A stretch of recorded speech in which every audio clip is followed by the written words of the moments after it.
Salibonani izihlobo ezithandekayo, sithanda ukubingelelana samukelana kwisifundo sesitshiya galombili.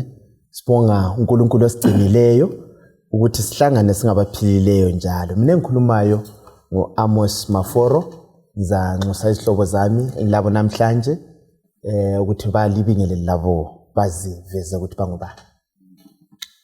Salibonani bathandekayo, siyathaba ukuhlangana njalo namhlanje kulesi sifundo olibingelelayo umfundisi uKhonzile Khumalo. Kuyintokozo bathandekayo ubana sihlangane njalo kulezi zifundo eziqhatheka kangaka nxa sisicubungula sindawonye lesi sifundo siyangena phakathi kwaso namhlanje. Oyokhumalani ngalesi sikhathi umfundisi uJi Mlilo. Salibonani bathandekayo, siyamukelana kusifundo sakulona leli viki. Mina engikhulumayo ngiMrs Siboneni Mhlanga. Singakangena esifundweni kasicibezeni sibe lomthandazo. Baba wethu oyingcwele, Dali wezulu lomhlaba, siyabonga ukuthi usiqoqele kuyona le ndawo ukuze ukhulume ilizwi eliphilayo kithi.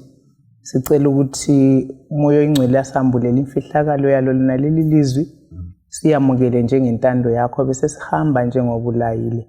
Sonke sizakuzwa lona leli lizwi, sicela ukuphephela ke noluzayo, sisindiswe ngayo uJesu. Ngaye siyabonga, amen. Amen. Siyabonga izihlobo ezithandekayo. Siza kungena kusifundo sethu sanamhlanje esilesihloko esithi sona isivumelwano eSinayi. Isivumelwano eSinayi. Ke siqale ngokuveza indaba yesivumelwano. Nxa sixoxa ngesivumelwano kanti sabe sixoxa ngento enjani? Kuyini okuthiwa yisivumelwano?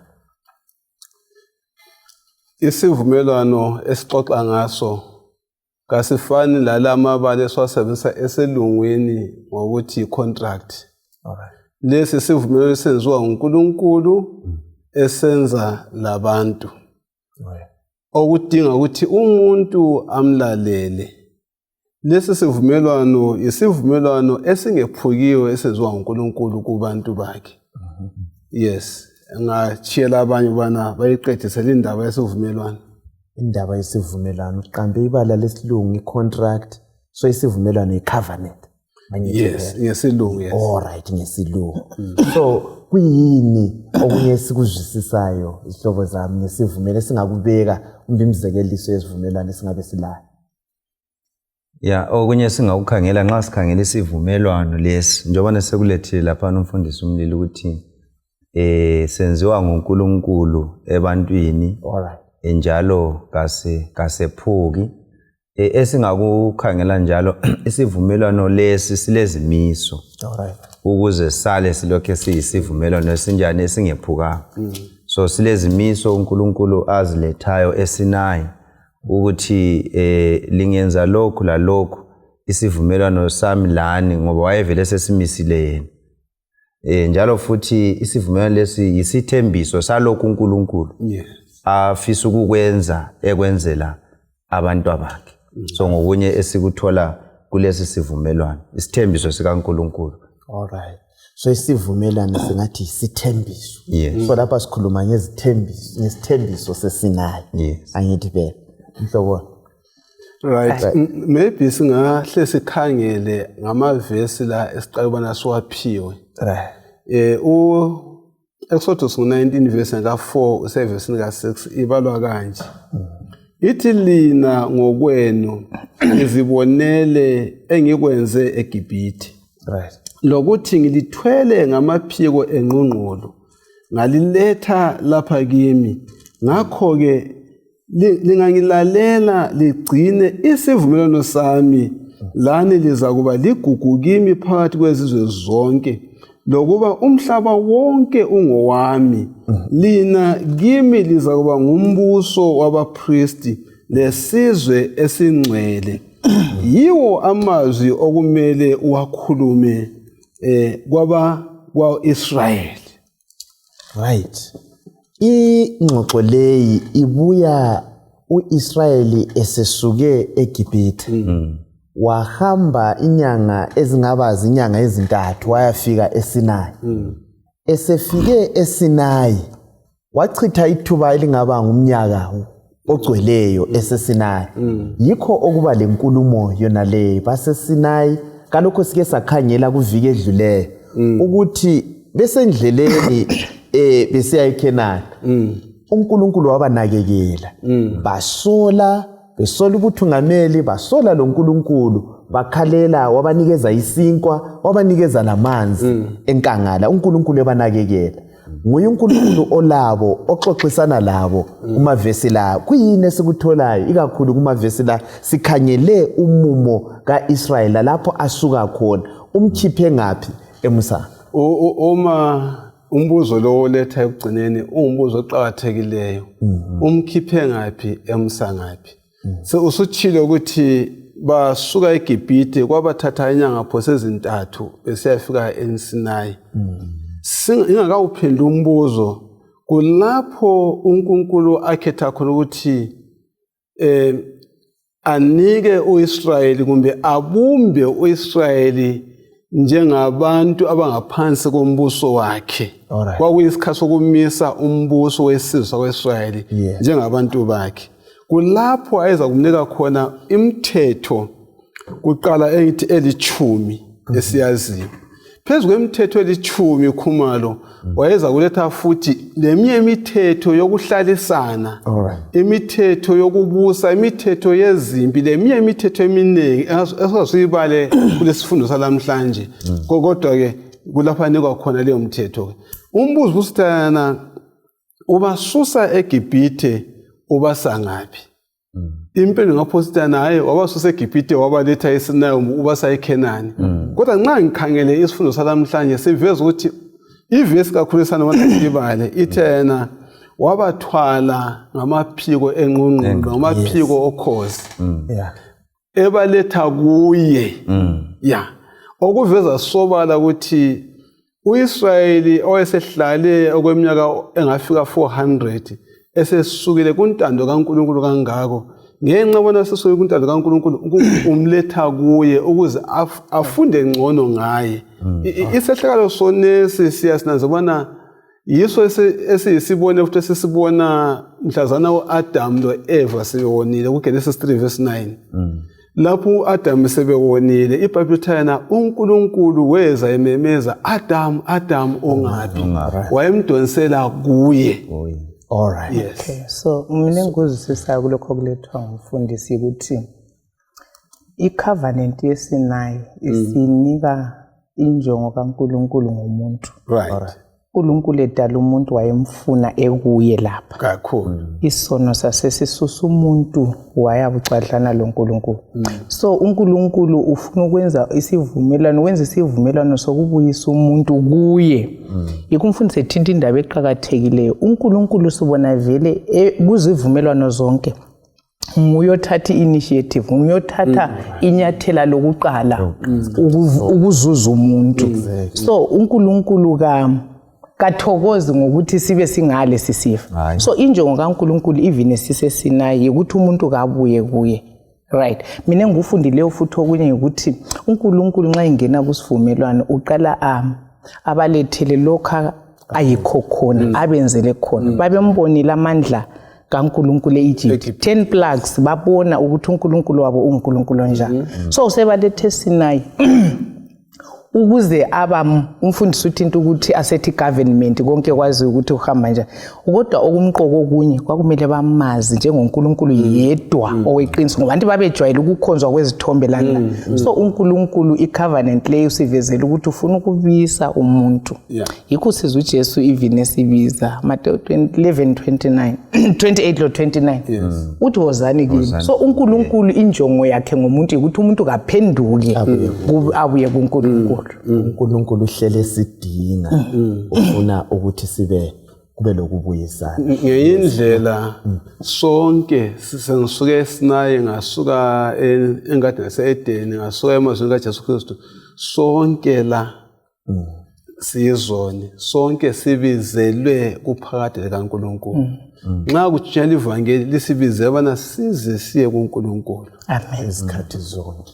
Yes, cool. Hayi ngibona ngani ngithathekiswa kakhulu indlela akuletha ngayo lapho ukuthi i-response yethu kuNkulunkulu iyeme ekutheni siyamnanzelela yini lokho asenzele khona. So ngamanye amazwi ubudlelwano bethu laye uNkulunkulu ukuqhubeka simthanda ukuqhubeka simkholwa kumele kukwale kweyame ekunanzeleleni lokho asenzele khona. So uIsrayeli kwakumele aqhubeke emthande emhlonipha uNkulunkulu ngokukhumbula lokho abenzele khona eGibhithe.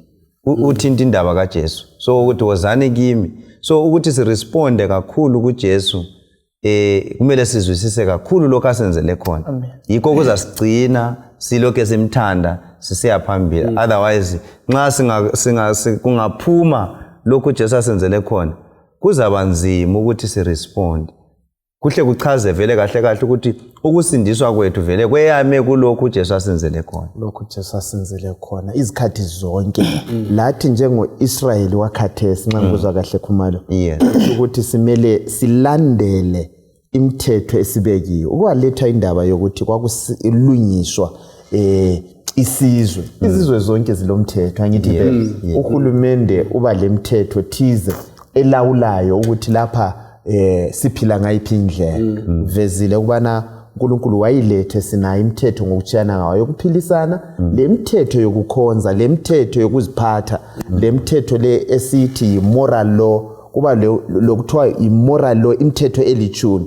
Le mithetho yokuphilisana ceremonial law yokubusa. So sifihle sikucace babukeli labalaleli ukuthi imithetho mibili ile misebenzi echiyeneyo okuthiwa le elithumi ekaNkulunkulu ayiguquki ayitshintshi futhi kusukela ekudeni siya phambili. Ake sikhangele umfundisi Mlilo amavesi la kuExodus 19 ungasukela kuvesi 7 siya ku8 antisibale u6 lapha. Yes, ngicela ukususela ku3. Alright. Lapho ke uMosi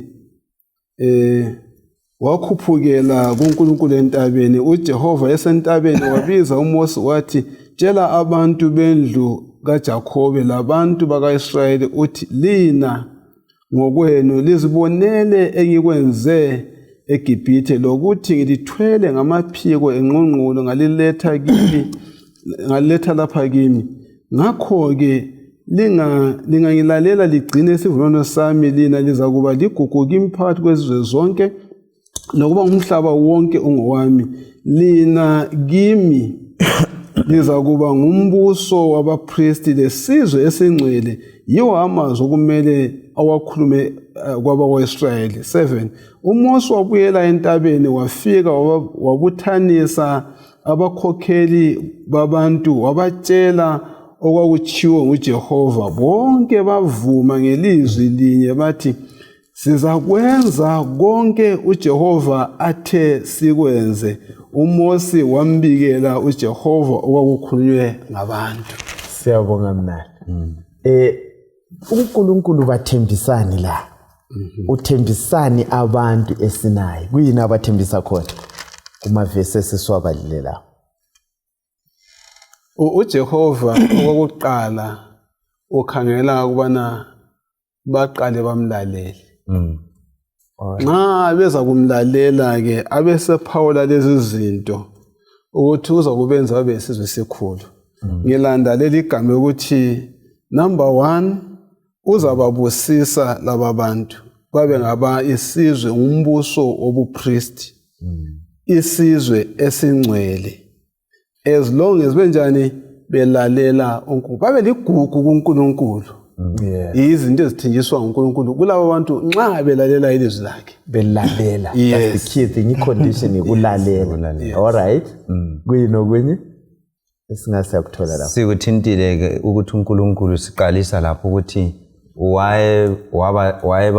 wayebasusile ebabizela kuye. So nxa sebekuye uNkulunkulu ufise ukuthi khona abenze babe isizwe sobupriest. Right. Yes, so umsebenzi wabapriest wona vele wawungowani. Umsebenzi wabapriest ngokumela abantu phakathi kwaNkulunkulu lani labantu olezona so nxa yabona ke sebeyisizwe sabapriest kuthi ukuthi ke sebekuNkulunkulu uNkulunkulu wayekhangelela ukuthi bona ke babe ngabapriest bangamanye amazwi phambi kukaNkulunkulu lezinye izizwe so babe ngabapriest ngendlela yokuthi khona batshengise ukukhanya lokho asebekuthole kuNkulunkulu uthando asebelufumene kuNkulunkulu balutshengise ngaphi kwezinye izizwe ngoba sebeyisizwe sobupriest othi inhle ngiyebambe khonapha senza kakhulu but anyway ukhumalo lethi imicabango oqhakathekileyo ivesi leli lithi ngizakwenza libe ngabapriest bakaNkulunkulu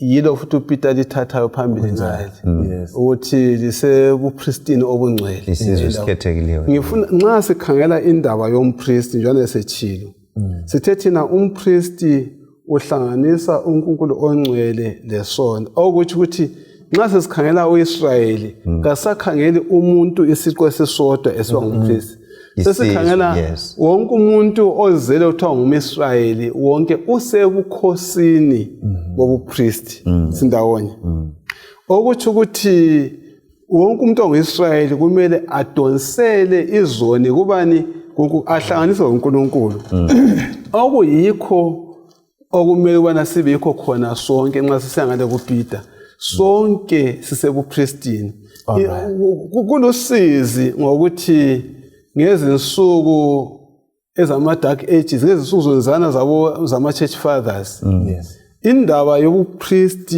yaphathwa buchapha kwasokusiza amadoda agcina esetshintsha izinto athi hayi sekulama clergy esithi thina abafundisi sokusiba laba abantu esithi thina ngama laymen abantu nje izikhonzi zodwa wasebefaka umthetho thena umfundisi engachumayela umsebenzi welunga lebandla ukuthi athi amen kuphela kungabe senza lutho ke kwahlala kunjalo kanti ke ngokwecebo kaNkulunkulu nxa uswamukele uKristu wabhaphathizwa oba ngumpriest ulomsebenzi wokudonsela abanye abantu bahlangane izono zihlanganiswe bani loNkulunkulu yikho la uMartin Luther bakubamba lokho ukuthi nxa umuntu ebhaphathizwa ubhaphathizelwe esipriest ebeni ngumpriest so lokhu kuyasivumela ubana singene sonke ku total membership akula ukuthi umsebenzi ngabafundisi ngwethu sonke nxa singamalungu ebandla silomsebenzi wobupriest umsebenzi ngowethu sonke angithi phela so kutshoni ukuba yisizwe esingcwele okay bensithi ngiza commenta khona lapho ngiyabonga umbuzo ulutho olungcwele mhlobo ilutho olupheleleyo olubekwe eceleni olumiselwe umsebenzi ongcwele okaNkulunkulu so uNkulunkulu nxa esithi lapha lina ngizalenza libe yisizwe esingcwele uthi ukuthi yini emhlabeni eliza ngimela izizwe zonke lezi eziliqaqeleyo ezazi abanyothixo nxa zibona lina zizangazi so kuyi-challenge kithi even umfundisi uthe ekhuluma laphana ngendaba yepriesthood ngacabanga ukuthi kuyasi-challenge njengamaKristu ukuthi siyamrepresenta yini uNkulunkulu ngempilo zethu nje ngoba nxa uNkulunkulu emisa isizwe lesi wayengasimisa ukuthi yiso sodwa esifanele ukusindiswa kodwa wayesimisela ukuthi kube yiso isibonelo salokho uNkulunkulu akufunayo so uNkulunkulu ukhangelela ukuthi thina sibe yikhona lokho sibe yikho ukukhanya yikho sithi kuMatthew 5 lina yini ukukhanya kwezwe so uIsrayeli njengesizwe kwakufanele ukuthi akhanyise umhlaba avezele umhlaba ukuthi uNkulunkulu njani so mina ngibe le challenge mhlobo ukuthi ngazibuza ngingedwa ukuthi njengomKristu uNkulunkulu uyaziwa yini ngami kumbe mina indlela engiphila ngayo indlela engiphilisana ngayo labo makhelwane indlela nje ngithintana ngayo labantu abantu bayatsho yini ukuthi lo uyamazi uNkulunkulu kumbe lo ofana lo uNkulunkulu umsebenzi esimele siwenza angithi phela khumalo uwathi indaba kaIsrael lapha ekhona lapha ayifakwe khona geographical nendosela emela kuyikuphi umsebenzi amela awenze njengesizwe lapha ekhona indonsela elayo njengoba sebekuthintile lapho uIsrayeli nxa sikhangela uNkulunkulu ayefisa ukuthi khona ke babe yikho khona wayefisa ukuthi khona ke badonsele izizwe ezazibazungezile ngitsho lapho vele ababekhona they were central izizwe ezinye ezasemaceleni bona babe sesenta ukwenzela ukuthi khona lokho abakubone kuNkulunkulu khona lokho uThixo abafundise khona lapho eSinayi bakwabele abanye sebeyisizwe sani sobu priest as a nation not individual. Kundaba esitshiwo Mrs. Mhlanga laphana yobungcwele okunye engudobha lapha ukuthi kwakumele baveze uNkulunkulu ngezimilo zabo ayinti kuthiwa wobani ingcwele ngoba mina nginjani ngingcwele izimilo zabo zazimele zimveze uNkulunkulu ukuphela kwakhe lobungcwele bakhe ngokunye esikuthola khona phezulu lokho sekuchiwa ngabanye. So sihlobo zami mina nawe kukhangelelwe ukuthi siveze ubungcwele bukaNkulunkulu lapho esikhona njengebandla lensali silamaqiniso amaningi esiwavezelweyo akumelanga siwagodle kalokhu lokhuma lesechilo ukuthi wa central awunanzele ukuthi abantu bakhangelele kithi amaqiniso amaningi asikuvezeni sisazise abanengi ngombuso kaJesu ozayo masinyane. Siqhubekele phambili ngendaba yethu lapha ke sikhangele verse ethelana kuExodus 19 uverse 9 uthena uJehova wasesithi kuMose ngizakuza kini njengeyezi elimnyama ukuze abantu bangizwe ngikhuluma lawe ngakho ngezikhathi zonke bazakholwa kuwe. uMose watshela uJehova okwakuchiwo ngabantu ngakho-ke uJehova wathi kuMose buyela ebantwini ubangcwelise lamuhla lakusasa batshele bageze izigqoko zabo kuthi ngelanga lesithathu libe selilungisele ngoba ngalelo langa uJehova uza kwehlela entabeni yeSinayi abantu bonke bakhangele yenzela abantu imingcele malungana lentaba ubatshele ukuthi limukani lingakhweli entabeni kumbe ukufika phansi kwayo lo zakusondela entabeni uzakubulawa. Yes ngemakhaya singafika la kuverse 25 yikho kule ndaba yethu. Isihlobo zami indlela bani uIsrayeli ayimele azilungisele ngayo ukuze amukele isipho sikaNkulunkulu ayefuna ukubanikeza sona isipho semthetho le? Ivesi efundwe laphana ngumfundisi ithe bekufanele ukuthi bageze ingubo zabo. Kusitsho ukuthi kwakumele sibili ngaphandle bawatshe. Mina ngihlala ngicabanga ukuthi ngihlala ngalo kwesinye isikhathi okulabantu abahlala iviki yonke umuntu esenkonzweni engawatshanga azangcola abe ngokunye. So kwesinye isikhathi ngicabanga ukuthi uSathane uyasilethela ukuthi ubuchapha kungani yikho indlela yokuzidela indlela enjalo kodwa uNkulunkulu lapho uyasincedisa ukuthi kumele ngaphandle nxa sisiza phambi ngoba lapha babe prepare ukuya entabeni ukuyahlana loNkulunkulu.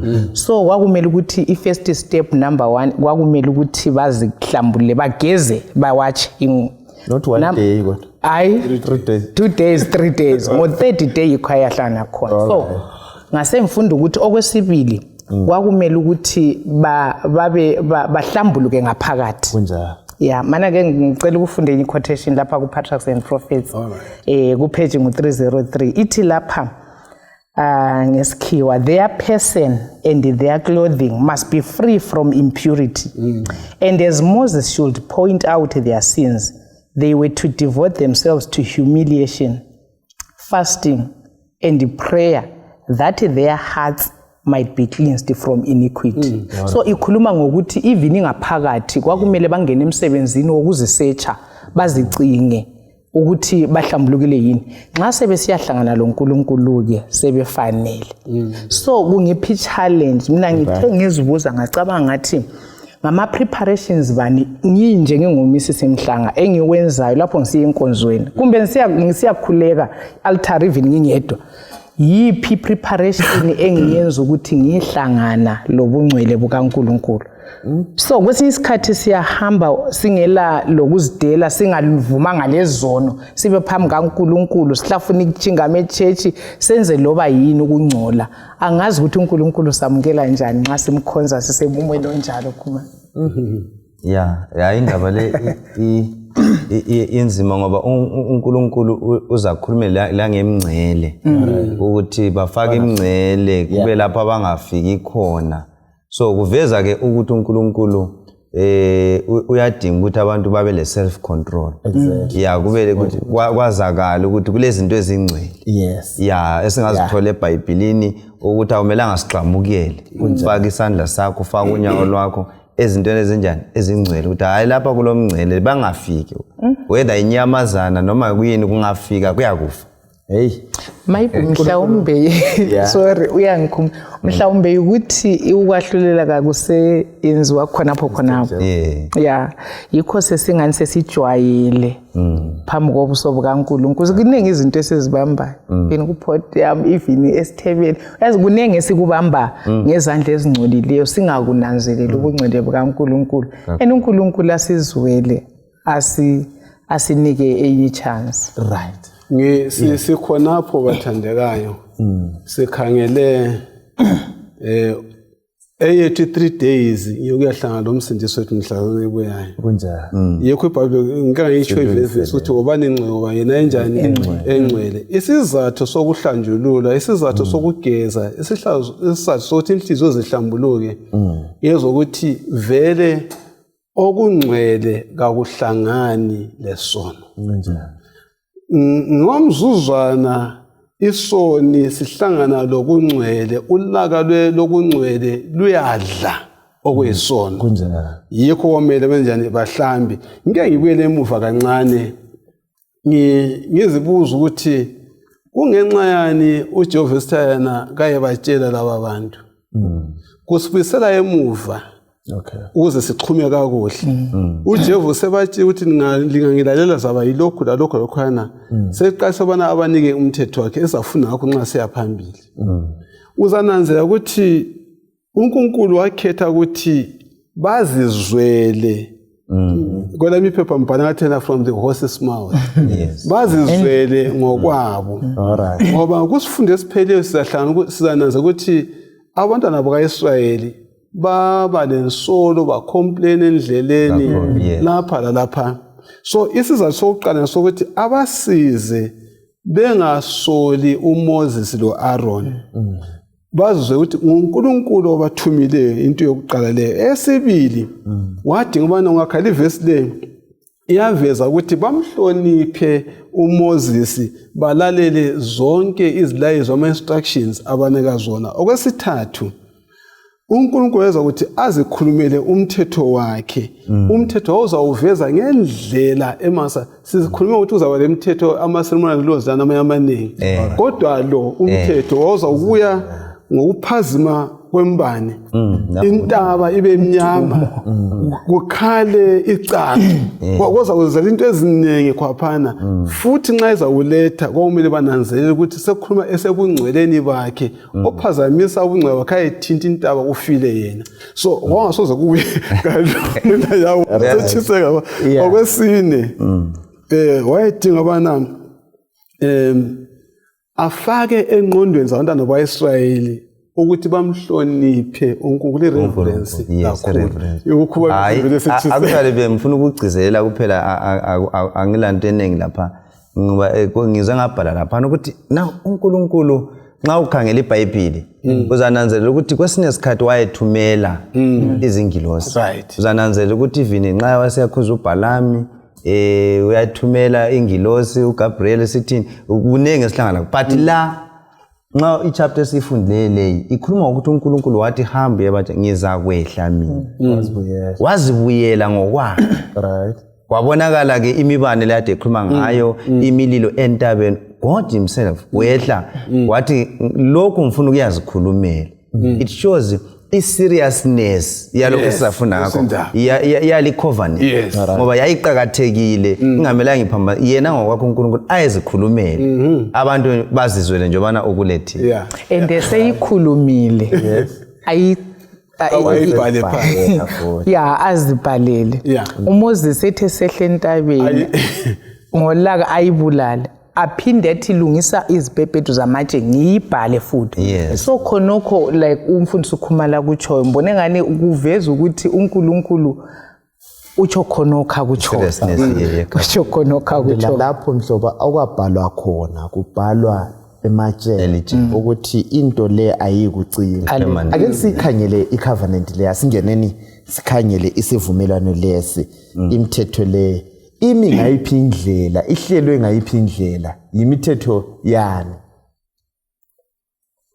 umthetho osiubona uNkulunkulu ekukhuluma uIsrayeli lale right ngumthetho wothando uveza kuphela uthando uNkulunkulu alalo ngoluntu right lo luntu okufanele lube lalo komunye omunye so imithetho lo uzayibona mhlobo ukuthi iyehlukaniswe ezigabeni ezimbili alright kulothando oluvertical oluyaphezulu imithetho engu4 yokuqala isinika ukuthi umuntu kabe lobudlelwano loNkulunkulu amthande uNkulunkulu imithetho ke engu6 elandelayo iveza ukuthi umuntu nxa esemthandela uNkulunkulu uyenelisa ke ukuthanda lo ahlalisane laye so sibe sesiba le horizontal love leyana mina engikubonayo ukuthi uNkulunkulu engakanika umthetho lo kuqhakathekile ngubambileyo ukuthi uhle waqalisa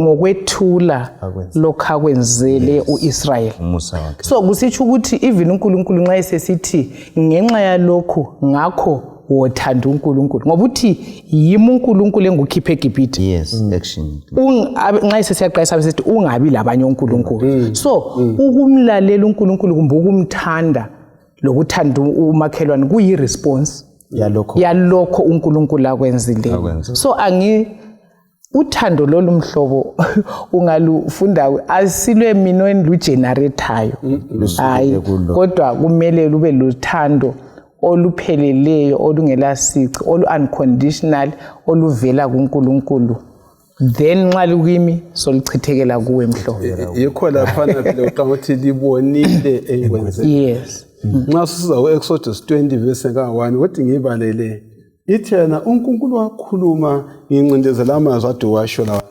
uNkulunkulu wakhuluma amazwi wonke la wathi nginguJehova uNkulunkulu wakho owakukhupha ebugqilini bakho beGibhithe then sesiyangena kungabi labanye obani ungabi labanye oNkulunkulu ngaphandle kwami manje mfundisi mina khonapho umbuzo ophumayo sorry mfundisi ukuthi ikungani ekuhambeni kwethu loNkulunkulu sicabanga ukuthi into le iyasisinda yokulalela uNkulunkulu ungani sicabanga ukuthi uNkulunkulu senqabela ukuthi sithokoze usifihlela injabulo kodwa ngizwisisa lapha ukuthi nxa uNkulunkulu ehle kubeka ukumlalela uNkulunkulu kuba intokozo kuba indlela yokubonga lokho uNkulunkulu already akwenze kimi so asomthwalo akubi ngomthwalo kuba ngumthwalo kuphela nxa kubhalwe laphana ngilokhe kuphandle kwenhliziyo ngokukhombela ngizwa kunsinda but nxa uNkulunkulu esithi ngimthanda ngenhliziyo ngize ngacabanga ngathi umthetho ophiwa kwakungayisikho kuqala kokuthi waziwe ebantwini kubo Adam vele umthetho lo wawukhona wawungekho ezibhebhedweni zamatshe wawusenhlizweni so nxa kuyikuthi umthetho usenhlizweni bekufanele ukuthi kuphuphume ukuthanda uNkulunkulu lokumlalela actually mhlobo mina ngilombuzo ukuthi why kade uNkulunkulu waqala ngokubakhumbuza ukuthi ngiyinkosi uNkulunkulu owalikhipha eGibhithe yeah so anti sikhuluma ngokuthi umthetho lo i-covenant le actually it was a promise yeah isithembiso uNkulunkulu ayefuna ukuba abanika sona so ngibona lapha uNkulunkulu ubakhumbuza ukuthi you were not able ukuzihlenga you were not able uvele lalingeke liphume eGibhithe kodwa yimi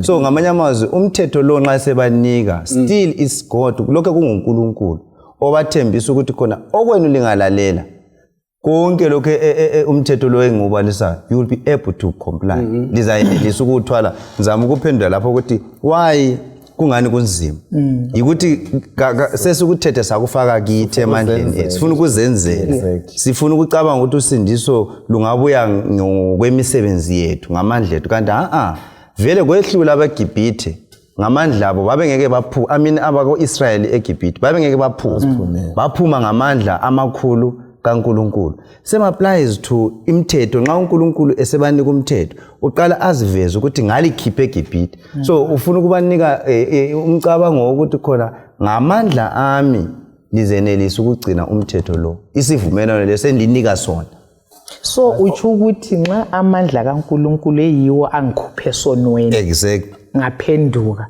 ngaza kuye yiwo amandla engiphila ngayo impilo yansuku zonke eyokulalela uNkulunkulu hayi ngamandla ami kodwa ngamandla wona lawana angikhiphe sonweni exactly othi ngikulethe futhi ngale indlela ivila liyazonda ukusebenza okhutheleyo uyathanda ukusebenza nxa uNkulunkulu simthandile ngobuqotho lo mthetho wakhe sawugcina kalula nxa simthandile indaba ukuthi simthanda kangakanani now sesitsho lokho kade likutsho kathesi ngeke ngakhangela uPatriarchs and Prophets uthi yena eveza indaba ukuthi ungabi labo uNkulunkulu ngaphandle kwami uthi yena lokho uNkulunkulu wayeziveza ukuthi yena unguNkulunkulu ungazivelela self-existent akithi ongadalwa ngomunye umuntu onguye ongumthombo logcina izimpilo zethu khona ke sokutsho ukuthi imithetho singamthanda sehle ngaphansi kwakhe uze sincithe ukugcina yini umthetho wakhe yena ngokwakhe omele ahlonitshwe njalo akhonzwe ukwehlisa lelo zinga yokwehlisa uthando lwakho kuye all right so siyabonga nxa ngizwa kahle kuyavuma ukugcina umthetho nxa samukele uKristu azigcinele umthetho wakhe kithi kulukhuni sikhala ngesabatha sikhala ngemithetho yonke ukuthi kunzima ukugcina lokho ngoba sifuna ukuzenzela asamukeleni uJesu ngithi singamthanda ngithanda gcina umthetho wakhe singamthanda kuzaba lula ukugcina umthetho wakhe kodwa singafuna ukugcina umthetho wakhe singamthandi kuzaba nzima ukugcina okunye ngudobha lapha amaforosori ukuthi umthetho lo wawungaphiwa amaHebheru wodwa ngoba sike saveza ukuthi babebizwe njengesizwe ukuba ngabameli bakaNkulunkulu so uNkulunkulu umthetho lo ubewunika uIsrael ewuphathisa ukuthi abe nguye ozaba idepository yomthetho kaNkulunkulu abafumba ukodwa umthetho ungwabantu bonke abakaNkulunkulu abasindiswayo right asike sikhangele lapha okwenziwa ngumthetho lo sesizwile sebewunikeziwe umthetho lo sacaca ukuthi umthetho lo wabancedisa ubudlelwano babo loNkulunkulu lobudlelwano labantu angithi phela umthetho wona uyini kahle kahle mfundisi Mlilo khanyela uJakobe sisukele kuJakobe wokuqala uJakobe 1 verse 23-25 sibale uJames 1 right umthetho uyini nxa sokhanyele le ndaba engxenye umfundisi savula umlobi uletho kunye lapho ukuthi umthetho kaNkulunkulu 23 uGenesis lapha ngithi verse 23 ukuthi umthetho kaNkulunkulu yiwo oveza isimilo sikaNkulunkulu ukuthi uNkulunkulu njani sikubona ku10 commandments yisisimilo sakhe then wasethinta futhi lapho ukuthi umthetho uyasinika futhi inhlakanipho usinika ukuqedisisa usinike futhi ukusenqabela ekwenzeni okubi kuba yifence olobileyo uthe i10 commandments le iba yifence evalela abantwana bakaNkulunkulu phakathi ukuthi siyenelisa ukugijima all over siyelelala kodwa sikusitshela ukuthi ngangale kwefence kule ngozi enganani mina vele sengezwe abantu abaningi bengani imithetho kaMlimba usola ukuthi uNkulunkulu kunenga sivimbela khona but uNkulunkulu vele sinika umthetho mhlobo ubesinika ngenxa yothando ukuthi asifakele iboundary sibili ukuthi lingani nathi njengabantu abakhe. Yes, ikwethela iglisi utheni ngiliphathe indlela inkukhu eprotector ngayo abantu abayo from ama danger. So uNkulunkulu uyasivikela, umthetho lowo ngowethu ukuthi sivikeleke. Actually kusukela vele kuGenesis yikho sithethe na umthetho lo ungaqali lapha eSinai. From okhokho bethu emuva uAdam lo Eva, ungafunda uGenesis chapter 2 verse 16 and 17, uNkulunkulu sebadalile uthi yena lingadla konke okula kodwa lingadli lesi sihlahla esingaphi esiphakathi laphakathi kwani kwengadi. Ahle bese khuluma ngoba mhlali sidla yakuba lokho lizakufa lokufa. So uNkulunkulu uyabavumela ukuthi bangahamba bayefika to a certain point kodwa bangadluli this point. Alright, ngoba ngale kulani kulengozi. So kuyafanana ke lalo umthetho esithethi na isithembiso nxa umlimi wayebanika eSinai wawubavikela ukuthi okay njengoba sikhuluma ukuthi imithetho eyi4 ilobudlelwano bethu lobani loNkulunkulu. So singaphambuka kule imithetho eyi4 siyabe sesixabane loNkulunkulu. Le minyengu eyisithupha isinika ubudlelwano bethu labantu. So ungaphambuka kule imithetho uyabe sunjani futhi suxabane loNkulunkulu suxabane labantu. So nxa ungabulalanga awusozuxabane lomuntu, nxa ungafebanga awusozuxabane labantu, nxa ungatshontshanga awusozochaywe awusozuyejele. So ngamanye amazwi umthetho uba yifence yokukuvikela. Same applies to lokhu uNkulunkulu ayevele siphe khona ensimini yase-Eden. Alright, kuma verse aphiweyo lapha uJakobe 1 verse ka23 lo 24 uthi yena loba ngubani olalela ilizwi kodwa angaze enza elikuchoyo unjengomuntu okhangela ubuso bakhe esibukweni kuthi sezibukile asuke ahle akhohle ukuthi unjani.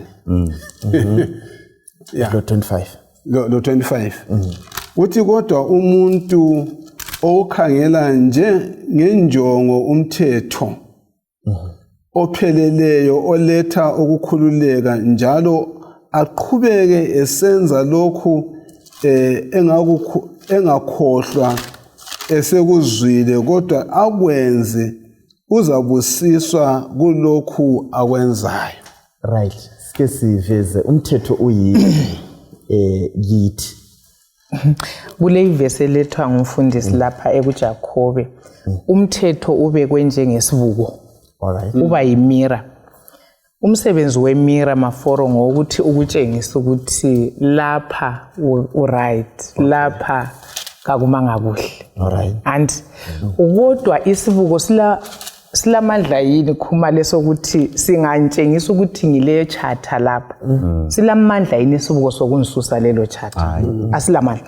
So umthetho i-office yomthetho yikusitshengisa ukuthi singcolile. Iyo indlela umthetho uNkulunkulu okulethwa lapha. Nxa sembonile ukuthi sengingcolile kuthi ukuthi ngidinga ukuthi ngisuswe leyo ngcekeza. But umthetho isibuko kasilamandla ukunisusa. Kuthi ukuthi kumele ngifune ukususwa leyo ngcekeza. So isibuko yes isibuko sibe sesingitshengisa nxa sesingitshengisile ukuthi ngingcolile. So kumele ngidinge ukuthi ngisuswe lokho kungcola. So yikho kungena khona ke uKristu. Isibuko siyakutshengisa ukuthi wena ule chatha kodwa kasilamandla ukususa ichatha. Olamandla ukususa ichatha nguKristu. Ukungezelela phansi encoza qhubeka ukuthi umthetho usebenza izinto ezimbili. Njengoba ukukhuluma ukuthi ufana lesivuko siyakutshengisa ukuthi ungcolile njalo futhi umthetho usebenza ukukutshengisa ukuthi hambe egeza ngapi. So yikho lapho sokungena khona ke uKristu ngoba umthetho uyabukutshengisile ukuthi exactly nawe ngiyana umuntu okumela njani akuhlambulule, okumela enjani akuhlenge ngoba umthetho wona uzakutshela ukuthi wena umele ubulawa kumele ubulawe ngoba usuwenze lokhu la lokho Kakhulu. angithi Yes. then uKristu abesengena ukuthi enze njani yes yebo abanye khonapho lokho lokutsho bese ukuthatha sengani kuthiwa umthetho awusasebenzi ngenxa ukuthi osokusebenza ngobani ngoKristu. uRoma ngo7 verse ka7 uthi yena ngakho ke siza kuthini na umthetho uyisono na ngempela kawesiso ngeqiniso mina ngingasoze ngazi ukuthi isono siyini ngaphandle kwangawo umthetho ngoba ngayikwazi ukuthi ungahawukeli ngempela kuyini aluba umthetho ongazange watsho ukuthi ungahawukeli yabona indaba awode ukutsho ukuthi umthetho unjengesibuko umthetho uyantshela ukuthi yena ungahawukeli right so umthetho uyaqiniswa umthetho uyasebenza mina ngikuzwa sorry Mafora ukuthi kule imfundiso esiyizwayo umfundiso bese kwayithinta eyokuthi nxa ukuthi khathesi siphile esikhathini somusa umthetho kaNkuluNkulu sowedlula kodwa engikuzwisisaya ngale amavesi esiwafundileyo yikuthi umthetho kaNkuluNkulu yiwo wodwa osivezela ukuthi yiwo wodwa oveza ivangeli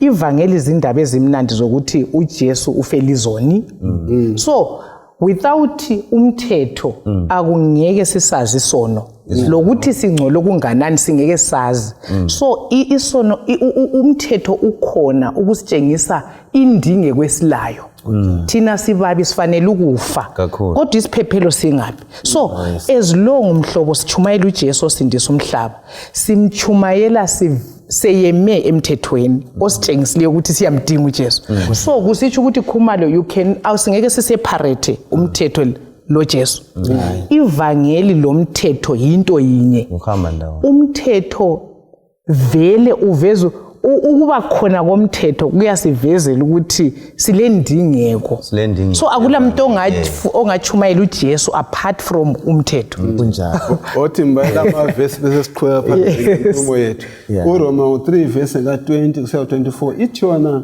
ngakho ke ngakho okuzathiwa ulungile emehlweni akhe ukugcina umthetho alright kodwa ngomthetho siba lakho ukwazi kakhulu 21 kodwa kathesi ukulunga okuvela kuNkulunkulu ngaphandle komthetho sekwazisiwe njalo kwafakazelwa ngomthetho labaprofeti 22 ukulunga lokhu okuvela kuNkulunkulu kufika kubo bonke abakholwayo ngokukholwa kukaJesu Kristu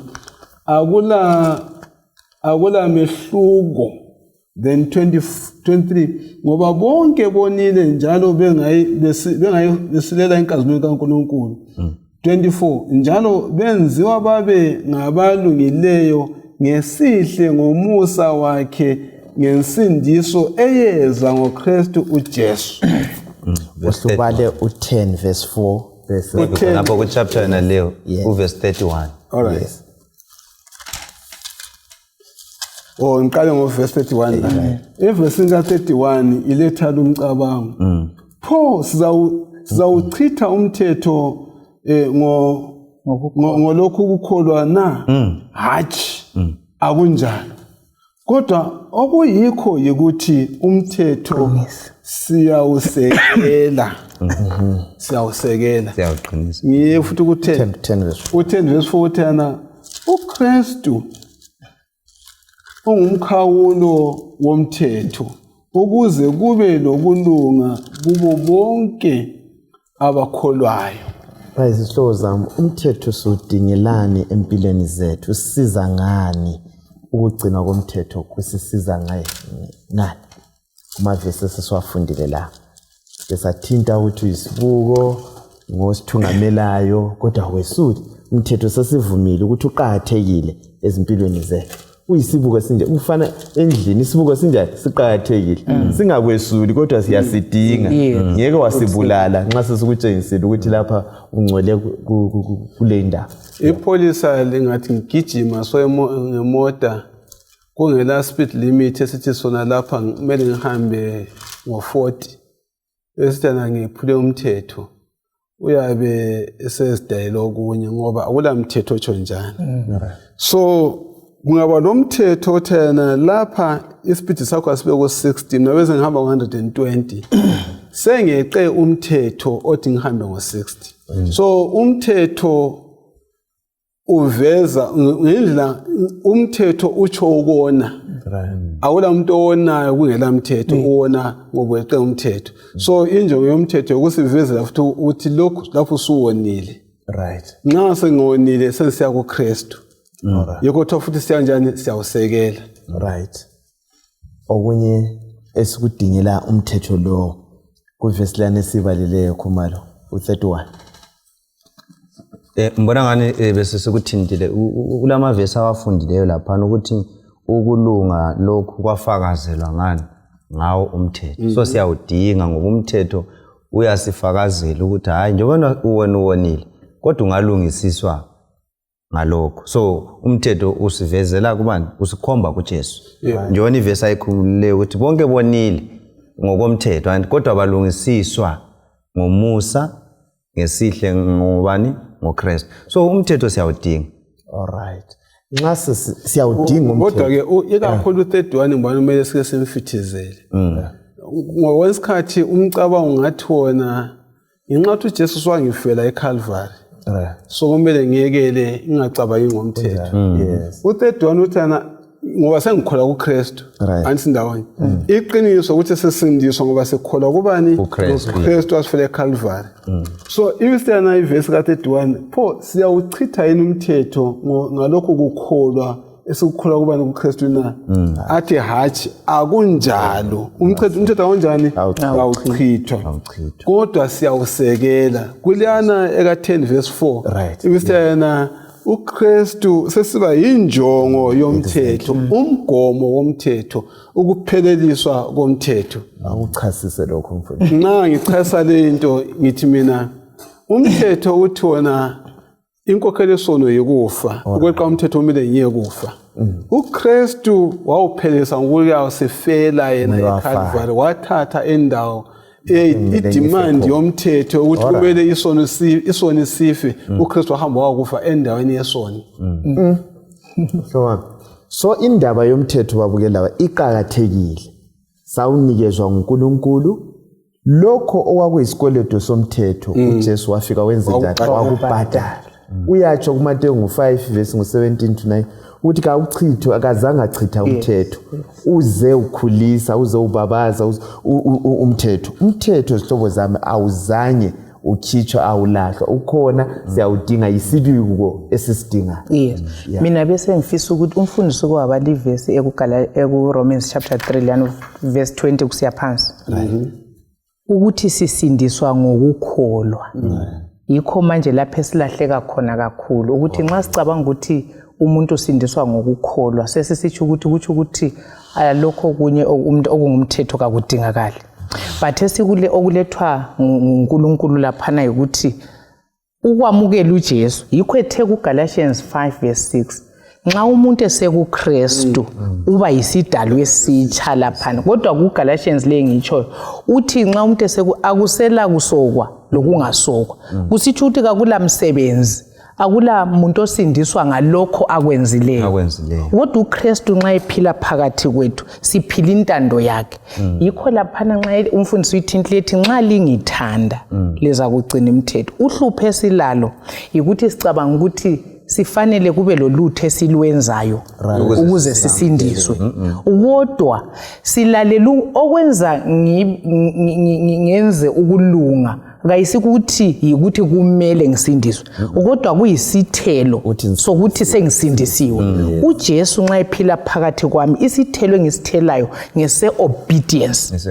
Ubusubona manje ubuqili bukaSathane singamaKristu njani kumbe sisindiswe njani nxa silokho intando kaMlimu siyala silokho sisithi umthetho kawusebenzi lokho kakusasebenzi but ukuthi sisindisiwe kuzavezakala ekulaleleni uNkulunkulu.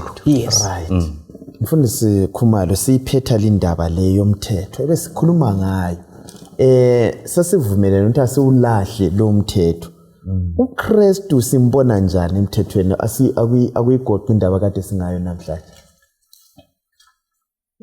engingakutsho ngibona ngani yikho lokho adlulekikho ukuthi uKristu ungene endaweni yethu umthetho uyasivezela ukubonakala kwethu awusisindisi so uJesu ke nangokwakhe wasengena ekutheni thina sife kwafa yena right endaweni so thina ngokukholwa lokhu uJesu asenzele khona ukulunga kwakhe lobungcwele bakhe sebubalelwa kithi sekungani thina kasinjani asonanga yes yikho kuthiwa ukulungisiswa ngokukholwa so ngibona ngani yikho ade ekuletha futhi okunye khonkana so ukuthi singakholwa sisindiswe sokusiba isithelo hathi ukuthi ngithenga usindiso hayi kodwa ngenxa ukuthi vele mina senginjani sengisindisiwe sengimthanda uNkulunkulu sengilobudlelwano then sengihamba emthethweni wakhe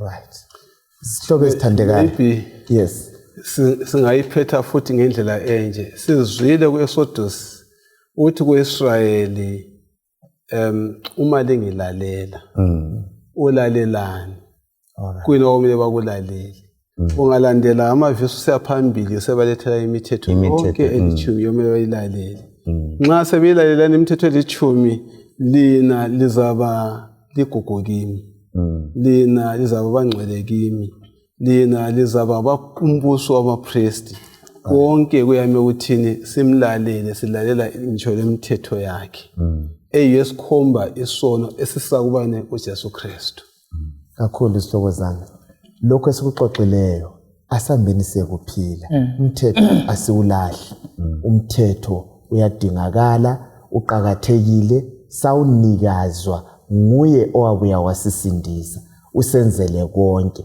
kuba mnandi impilo yakho iba lula nxa ugcina onalo umthetho asihlanganeni kuviki ezayo siqhubeke ngezifundo zethu sacela umfundisi umlilo asivalele ngomthandazo asikhulekeni baba wethu othandekayo osezulwini lapha emhlabeni siyabonga ukuzwa ukuthi usidonsela kuwe ngoba thina siyizona siyabonga futhi ukuzwa ubana umthetho siphile ukuze ube lucingo luthango lokusivikela ezintweni zonke siyabonga ubana sikwazi ukuthi umthetho usikhomba ubana siyizone kodwa sibonga usindiso sifumana kuJesu Kristu iba lathi inkosi nxa sikhola phambili ngezifundo sikhanyisele siqinise sibambele kuwe egameni lakho ngiyakholeka amen